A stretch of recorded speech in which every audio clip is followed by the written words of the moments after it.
Cyberpunk 2077 was supposed to be one of the biggest games of all time. After the massive success of The Witcher 3, CD Projekt Red had built a huge reputation. So when Cyberpunk 2077 was announced, expectations were enormous. The game promised a massive open world, incredible graphics, deep choices, and a futuristic city where players could do almost anything.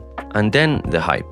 Cyberpunk 2077 became one of the most anticipated games in gaming history, but after multiple delays, the game finally launched in December 2020, and everything went wrong. On PC, Cyberpunk 2077 had plenty of bugs, but on PlayStation 4 and Xbox One, things were much worse. Players reported crashes, missing features, terrible performance, broken missions, and glitches everywhere. The backlash was massive. Sony even removed the game from the PlayStation Store temporarily, while CD Projekt Red offered refunds to unhappy players. For a game that had been marketed as a revolutionary RPG, the launch became one of the biggest disasters in gaming. But CD Projekt Red didn't give up. The developers released patch after patch, slowly fixing the game's biggest problems, and eventually Cyberpunk started to recover.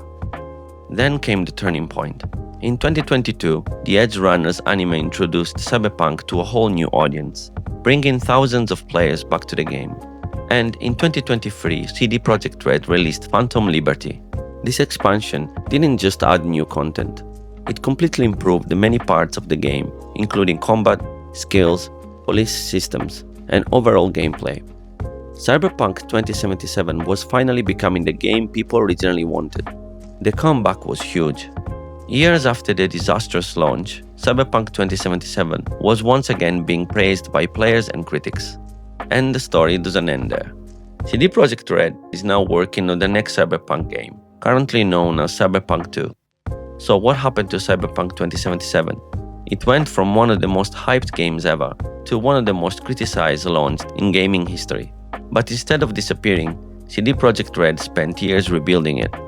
Cyberpunk 2077 went from a massive failure at launch to one of the gaming's biggest comeback stories.